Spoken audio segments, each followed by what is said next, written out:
Subscribe our KC Trichy YouTube channel. Like, share and comment. தந்தை மகன் தூய ஆவியாரின் பெயராலே ஆமென். ஆண்டவர்களோடு இருப்பாராக, உம் ஆன்மாவோடும் இருப்பாராக. லூக்கா எழுதிய தூய நற்செய்தியிலிருந்து வாசகம். ஆண்டவரே மாட்சி உமக்கே. லூக்கா எழுதிய தூய நற்செய்தி அதிகாரம் 4 இறை திரு வார்த்தைகள் 24 தொடங்கி 30 முடிய. இயேசு நாசரேத்துக்கு வந்திருந்தபோது தொழிற்கூடத்தில் மக்களை நோக்கி கூறியது, நான் உறுதியாக உங்களுக்கு சொல்கிறேன், இறைவாக்கினர் தம் சொந்த ஊரில் ஏற்றுக்கொள்ளப்படுவதில்லை. உண்மையாக நான் உங்களுக்கு சொல்கிறேன், எலியாவின் காலத்தில் 3½ ஆண்டுகளாக வானம் பெய்தது, நாடெங்கும் பெரும் பஞ்சம் உண்டாயிற்று. அக்காலத்தில் இசையுடைய கைம்பெண்கள் பலர் இருந்தனர். ஆயினும் அவர்கள் எவரிடமும் எலியா அனுப்பப்படவில்லை. சீதோனை சேர்ந்த சாரிபாத்தில் வாழ்ந்த ஒரு கைம்பெண்ணிடமே அனுப்பப்பட்டார். மேலும் இறைவாக்கினர் எலிசாவின் காலத்தில் ஈசருடைய தொழுநோயாளர்கள் பலர் இருந்தனர். ஆயினும் அவர்களில் எவருக்கும் நோய் நீங்கவில்லை. சிரியாவை சார்ந்த நாமானுக்கு நோய் நீங்கியது. தொழுகைக்கிடத்தில் இருந்த யாவரும் இவற்றை கேட்டபோது சீற்றம் கொண்டனர். அவர்கள் எழுந்து அவரை ஊருக்கு வெளியே துரத்தி அவ்வூரில் அமைந்திருந்த மலை உச்சியில் கீழே தள்ளிவிட இழுத்துச் சென்றனர். அவர்கள் நடுவே எழுந்து சென்று அங்கிருந்து போய்விட்டார்.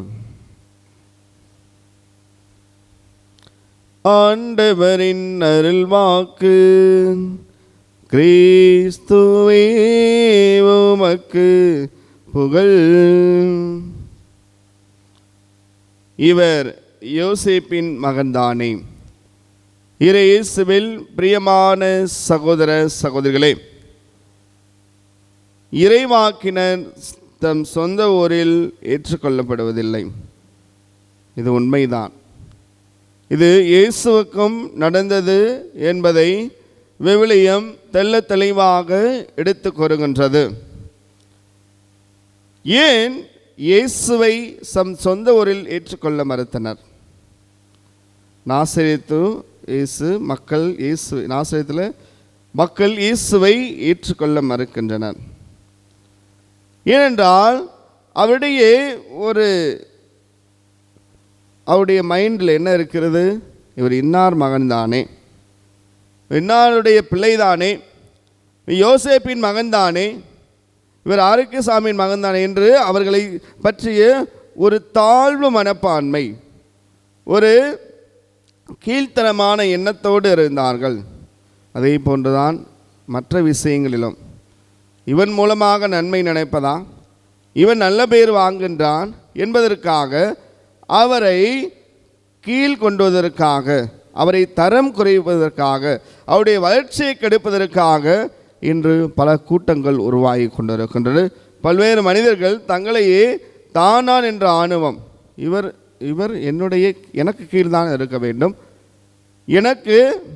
என்னுடைய அதிகாரத்துக்கு கீழ்தான் இருக்க வேண்டும் என்ற ஒரு வளர்ந்து கொண்டு இருக்கக்கூடிய காலத்தில் இருக்கின்றோம். அதை நாம் கண்கூடாக பார்க்கின்றோம். நானும் பல்வேறு நேரங்களிலே அதை உணர்ந்திருக்கின்றேன். எவ்வாறெல்லாம் அடிமைப்படுத்துவதற்காக நம்மை இவன் எப்படி சின்ன பிள்ளை, சின்ன குருவானவர், இவர் எப்படி இந்த காரியங்களை செய்யலாம், இவருக்கு என்ன அதிகாரம் வந்தது, எவ்வாறு இயேசுவுக்கு அழைக்கப்பட்டதோ அதே போன்று என்னுடைய வாழ்க்கை நானும் உணர்ந்திருக்கிறேன். எத்தனையோ குருக்களுடைய வாழ்க்கையில், எத்தனையோ தலைவருடைய வாழ்க்கையிலே உணர்ந்திருக்கின்றார்கள். ஆக நம்முடைய வாழ்க்கையிலே இயேசுவை பற்றி சிந்திக்கின்ற பொழுது இன்றைய நற்செய்தி வழியாக இயேசுவை ஏற்க ஏன் தயங்குகின்ற என்றால் அவருடைய குடும்ப பின்னணி. அவர் ஒரு எளிமையான குடும்பத்திலே பிறக்கின்றார். அது கடவுளுடைய திட்டமாக இருக்கின்றது. கடவுள் அவரை உயர்த்துகின்றார். அதாவது ஒரே மகனை அவர் எந்த அளவுக்கு என்றால் அவரை கடவுளாக உயர்த்துகின்றார். அவரை இந்த உலக மக்களின் பாவங்களை போக்கும் ஒரு செம்மறியாக உயர்த்துகின்றார். அது கொடிய சாவாக இருந்தாலும் அதன் மூலமாக மீட்பு இருக்கின்றது. எந்த துன்பம் வந்தாலும் அப்படித்தான் நம்ம ஒரு முயற்சி எடுக்கின்ற பொழுது பல்வேறு துன்பங்கள் வரும். அது உள்ளூரிலேருந்து தான் வரும், நமக்குள்ளேருந்து தான் வரும். எங்கே திருடன் இருக்கான்னு நமக்குள்ளே தான் இருக்கிறான் திருடன். இப்போ அந்தளவுக்கு வேறு யாரும் இல்லை. நாம் நல்ல காரியங்களையும் நல்ல சிந்தனைகளையும் முன்னெடுக்கின்ற பொழுது அதற்கு நிறைய எதிர்ப்புகள் வரும், நிறைய சவால்கள் வரும், நிறைய பிரச்சனைகள் வரும். அதை நாம் சந்திக்க தயாராக இருக்க வேண்டும். இயேசுடைய காலத்திலே பரிசேயர்கள் பார்க்கின்றார்கள், எப்படிடா இந்த இயேசு சென்ற இடமெல்லாம் நன்மையை செய்கிறாரே, இவர் பெயர் போற்றப்படுது, புகழப்படுகின்றதே, அப்போ நம்ம என்ன ஆவது? நம்முடைய பேர் கீழ்த்தனமாகிவிடும். ஒன்றுமே செய்ய மாட்டாங்க, நல்லதும் செய்ய மாட்டாங்க, நல்லதையும் செய்வதை விடமாட்டார்கள். ஏனென்றால் அவர்கள் தங்களிடையே அந்த சுயநலம், ஆணவம், அதிகாரம், நான் தான் என்ற ஒரு பெரிய ஒரு கொடிய குணம் அவர் மத்தியிலே ஆணவ அது தலை தொங்கி இருக்கின்றது. அப்போ இவன் எப்படி இவ்வளவு காரியங்களை செய்யலாம், இவன் எப்படி நல்ல பேர் வாங்க, இவன் காலத்தில் இந்த காரியங்களை செய்து இவன் செய்தான் என்ற பேராய்விடுமே என்ற பரிசேயத்தனம் அன்றே அந்த பரிசேயர்கள் இயேசுவை எப்படியாவது ஒழித்து கட்ட வேண்டும், எப்படியாவது இந்த இயேசுவிடம் குறை கண்டுபிடிக்க வேண்டும் என்று அவர்கள் தெரிந்தார்கள். அப்படித்தான் இன்றைய காலத்தில் நாம் பார்க்கின்றோம். இப்போ ஏதாவது நம்ம நல்ல விஷயம் செஞ்சால் என்ன செய்வாங்க, இவரை அதுக்கு ஒருக்கும் உதவாத காரியமாக இருக்கும். அந்த மனிதர் மேல் குற்றம் செய்வதற்காக குற்றம் செலுத்த வேண்டும், குற்றத்தை சுட்டி காட்டி அந்த வளர்ச்சியை கெடுக்க வேண்டும் என்பதற்காக சில நேரங்கள் என்ன செய்கிறார்கள், சக மனிதர்களும் நம்முடைய சகோதர சகோதரிகளும் உடன்பிறப்புகளும் என்ன செய்கிறாங்க, அதற்கு முட்டுக்கட்டை போடுகின்றார்கள். இது எதற்கு, இந்த காரியம் எதற்கு, இந்த நோக்கம் என்ன, இதற்கு நீங்கள் யாரிடம் நீங்கள் பெர்மிஷன் வாங்கினீர்கள், யாரிடம் நீங்கள் என்று பல்வேறு கேள்விகளை எழுப்பி நடக்கின்ற காரியங்களுக்கு முட்டுக்கட்டை போடுகின்ற ஒரு கலாச்சாரம் நம் மத்தியிலே வளர்ந்து கொண்டிருக்கிறது. எனவே அன்பார்ந்தவர்களை, நல்லது செய்வதற்கு கைகோர்ப்போம், நல்லவர்களை மதிப்போம். ஆனால் விமர்சனங்கள் வருகின்றதை ஏற்றுக்கொண்டு அந்த நல்ல காரியம் எடுத்திருக்கின்ற அந்த வளர்ச்சி பணிகளை நோக்கி நாம் இறை பணியை நோக்கியும் வளர்ச்சி பணியை நோக்கியும் இல்லை எந்த நல்ல காரியம் எடுத்து அதை நோக்கி நாம் தொடர்ந்து பயணிப்போம். அந்த வருகின்ற தடைகள் எல்லாம் தட்டி விதிச்சு போ அப்படின்னு சொல்லிவிட்டு இது கடவுளுக்கு சித்தமாக இருக்கின்றது, நான் முன்னெடுக்கின்ற காரியம் கடவுளுக்கு சித்தமாக இருக்கின்றது, அதற்கு வரும் தடையெல்லாம் தகர்த்திருந்து நான் அதை ஜெயித்து காட்டுவேன் என்ற ஒரு மனநிலையோடு நாம் பயணிக்க வேண்டும். சாத்தானின் சோதனையிலிருந்து எவ்வாறு இயேசுவுக்கு அவர் தனது பணிகளை ஆரம்பிக்கும் பொழுது பல்வேறு சாத்தானின் சோதனைகள், பரிசேயிடமிருந்து சோதனைகள், இவ்வாறாக பல்வேறு சோதனைகளுக்கு உட்காலம், ஆனால் கடைசியில் அவருடைய திட்டத்தை நிறைவேற்றினார் நம் ஆண்டவர் இயேசு கிறிஸ்து. இதே போன்ற நம்முடைய வாழ்க்கையிலே அப்போ இயேசுவை இயக்க தடையாக இருந்தது ஒன்று, அவர் பெரிய ஆளாகி விடுவார், நம்முடைய அந்த பதவி போய்விடும், நம்முடைய இவன் காலத்தில் நல்லது நடந்தால் நமக்கு நல்ல பேர் வராது, கெட்ட பேர் ஆகிவிடும் என்பது ஒரு எண்ணம். இரண்டாவது, இவர் இன்னார் மகன்தானே, இப்போத்தானே ஒரு தலைவர் ஆனால் எப்படி இவ்வாறு செய்கிற பொழுது ஒரு இன்னார் மகன்தானே, ஒரு கீழ்த்தரமான எண்ணம். அனைவரும் சமம், கடவுளுடைய பார்வையில் எந்த தலைவரும் எந்த குருவும் எந்த அருட்சகரையும் அனைவருமே சமம் என்ற ஒரு கோட்பாடு நம்மிடத்திலே அனைவருமே சமம் என்ற ஒரு மல்லை இருக்கும். எனக்கு மேலும் யாரும் எனக்கு கீழும் யாரும் இல்லை, அனைவரும் சமம். இயேசுவின் பார்வையில் அனைவரும் சமம் என்ற ஒரு கோட்பாடு இருக்கின்ற பொழுது அது இயேசுக்கு வந்ததாக, கடவுளுக்கு வந்ததாக. இப்போ இன்னார் மகன் தச்சரி மகன் தான் என்ற ஒரு ஆணவம் பிறந்தது. அடுத்ததாக ஏழ்மையான குடும்பம்.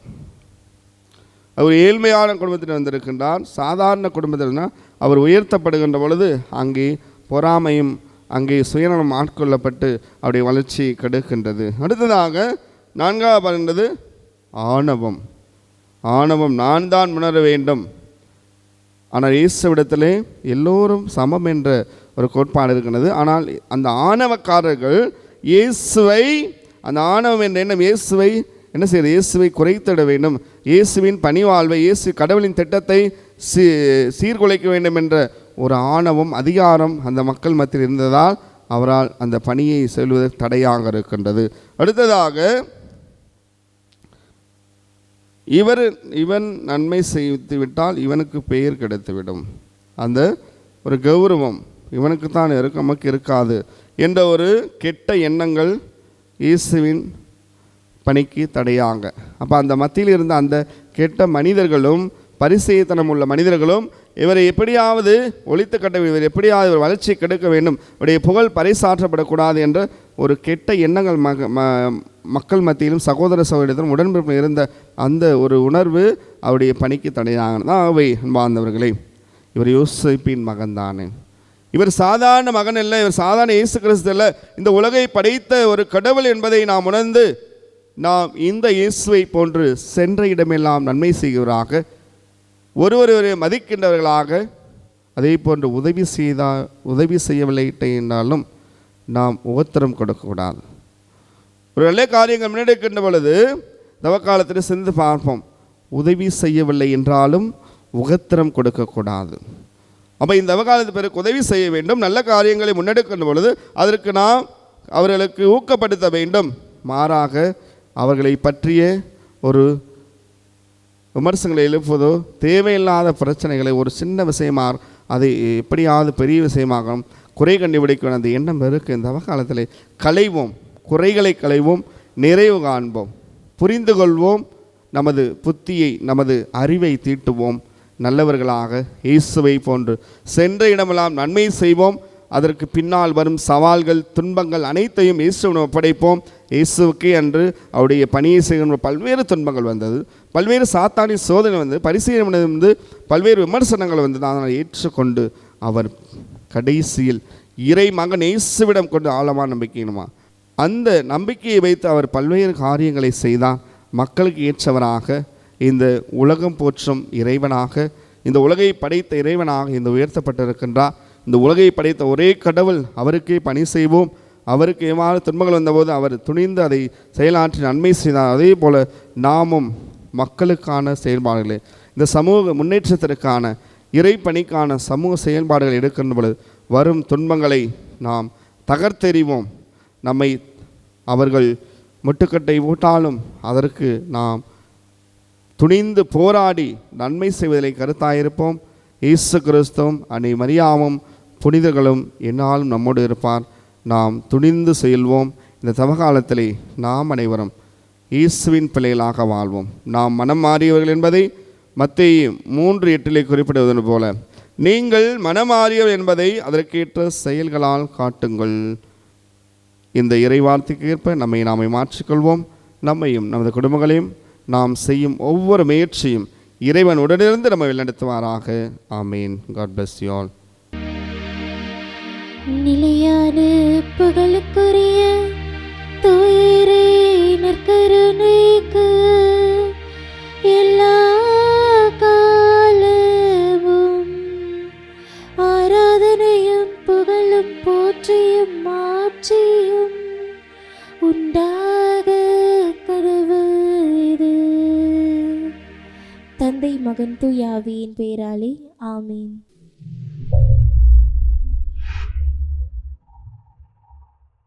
Subscribe our KC Trichy YouTube channel. Like, share and comment.